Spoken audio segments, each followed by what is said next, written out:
ചില പെണ്ണുങ്ങൾക്ക് അവരുടെ നിപ്പിൾസിൽ സ്പർശിക്കുന്നത് അരോചകമായിട്ട് തോന്നാൻ കാരണം എന്താണ്? ഞാൻ കഴിഞ്ഞ വീഡിയോയിൽ സ്ത്രീകളിലെ നിപ്പിൾ ഓർഗാസത്തെ പറ്റി സംസാരിക്കുകയുണ്ടായി. അതായത് നിപ്പിൾസിൻ്റെ ഉത്തേജനത്തിലൂടെ മാത്രം രതിമൂർച്ചയിലെത്താൻ കഴിവുള്ള സ്ത്രീകളെ പറ്റി. ആ വീഡിയോയ്ക്ക് മറുപടിയായിട്ട് വന്ന ഒരു കമൻ്റാണ് ഞാനിവിടെ വായിച്ചത്. ആ കമൻ്റ് ഇട്ട വ്യക്തി ചോദിച്ചത്, ഞാൻ എൻ്റെ വീഡിയോയിൽ നിപ്പിൾ ഗ്യാസത്തെ പറ്റി പറഞ്ഞ കാര്യങ്ങൾ ശാസ്ത്രീയമായിട്ട് തെളിയിക്കപ്പെട്ടിട്ടുള്ള ഒന്നായിരുന്നെങ്കിൽ പിന്നെ എന്തുകൊണ്ടാണ് ചില സ്ത്രീകൾക്ക് അവരുടെ നിപ്പിൾസിൽ സ്പർശിക്കുന്നത് പോലും അരോചകമായിട്ട് മാറുന്നത് എന്നായിരുന്നു. സ്ത്രീകളുടെ ലൈംഗിക ഉത്തേജനത്തിലുള്ള ഒരു അന്തരത്തെ പറ്റിയും അതിൻ്റെ പിന്നിലുള്ള ചില കാരണങ്ങളെ പറ്റിയും ഒക്കെയാണ് ഇന്നത്തെ എൻ്റെ വീഡിയോ.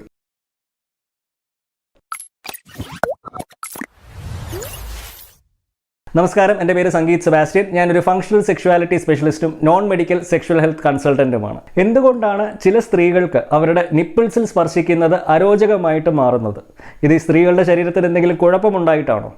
ഒരിക്കലുമല്ല. ശാസ്ത്രം തെളിവുകളുടെ അടിസ്ഥാനത്തിൽ പറയുന്ന ഒരു കാര്യം, ഒരു സ്ത്രീയുടെ നിപ്പിൾസിൽ നിന്നും ഉണ്ടാകുന്ന ഉത്തേജനവും അവരുടെ വൾവയ്ക്ക് മുകളിൽ സ്ഥിതി ചെയ്യുന്ന ക്രിസരിയിൽ നിന്നുണ്ടാകുന്ന ഉത്തേജനവും രണ്ടും ചെന്ന് എത്തുന്നത് നമ്മളുടെ തലച്ചോറിലെ ജെനറ്റിയൽ സെൻസറി കോർട്ടെക്സ് എന്ന് വിളിക്കുന്ന ഭാഗത്താണ്. ഈ ഒരു ഭാഗം സെക്സുമായിട്ട് ബന്ധപ്പെട്ടിട്ടുള്ള എല്ലാ സിഗ്നലുകളും പ്രോസസ്സ് ചെയ്യുന്ന ഒരു VIP സെക്ഷനാണ്. തലച്ചോറിനെ സംബന്ധിച്ചിടത്തോളം ഈ നിപ്പിൾസിൽ നിന്നും ഉണ്ടാകുന്ന ഉത്തേജനവും ജനനേന്ദ്രിയങ്ങളിൽ നിന്നും ഉണ്ടാകുന്ന ഉത്തേജനവും രണ്ടും ഏതാണ്ട് ഒരുപോലെ തന്നെയാണ്. ഒരേ ബൾബിലേക്ക് കണക്ട് ചെയ്തേക്കുന്ന രണ്ട് വ്യത്യസ്തമായ സ്വിച്ചുകൾ പോലെയാണ് ഇത്. പക്ഷേ ഇനിയാണ് നിങ്ങൾ മനസ്സിലാക്കേണ്ട ഒരു പ്രധാന ട്വിസ്റ്റ്. മനുഷ്യൻ എന്ന് പറയുന്ന ജീവി തലച്ചോറിലേക്കുള്ള കുറേ വയറുകളുടെ ഒരു കൂട്ടായ്മയല്ല. നമ്മളെ നിയന്ത്രിക്കുന്നത് സൈക്കോ ന്യൂറോ എൻഡോക്രൈനോളജിയാണ്. വായിലൊതുങ്ങാത്തൊരു വാക്കാണല്ലേ. എന്താണ് ഈ സൈക്കോ ന്യൂറോ എൻഡോക്രൈനോളജിയിലൂടെ നിയന്ത്രിക്കുക എന്ന് പറയുന്നത്? അതായത് നമ്മുടെ ചിന്തകളും ഞരമ്പുകളും ഹോർമോൺസുകളും എല്ലാം ഒരേ സമയം നടത്തുന്ന ഒരു ഗ്രൂപ്പ് ചാറ്റിലൂടെ അഥവാ പരസ്പര സംഭാഷണത്തിലൂടെ. ഒരു സ്ത്രീ മാനസികമായിട്ട് ഉത്തേജിതയല്ലെങ്കിൽ, അതുമല്ലെങ്കിൽ അവളുടെ സെൻസറി ത്രെഷോൾഡ് കുറവാണെങ്കിൽ ഈ നിപ്പിൾസിൻ്റെ ഉത്തേജനം അവൾക്ക് നൽകുന്നത് സുഖമായിരിക്കില്ല, മറിച്ച് അസ്വസ്ഥതയായിരിക്കും, ഇറിറ്റേഷൻ ആയിരിക്കും.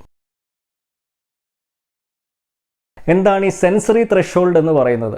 നിങ്ങളുടെ സ്പർശനം സുഖകരമായ ഒരു അനുഭവമായിട്ട് തലച്ചോറിന് മനസ്സിലാക്കാൻ വേണ്ട മിനിമം ഉത്തേജനത്തിൻ്റെ അളവ്. ഓരോ സ്ത്രീയുടെയും സെൻസറി ത്രെഷോൾഡ് വ്യത്യസ്തമായിരിക്കും. നിങ്ങളുടെ പങ്കാളിക്ക് നിപ്പിൾസിൻ്റെ ഉത്തേജനം ഇഷ്ടമാകുന്നില്ല എങ്കിൽ അതിൻ്റെ അർത്ഥം അവരുടെ ആ ഭാഗത്തെ സെൻസറി ത്രെഷോൾഡ് നിങ്ങളുടെ ആ സമയത്തെ സ്പർശനവുമായിട്ട് യോജിക്കുന്നില്ല എന്നാണ്.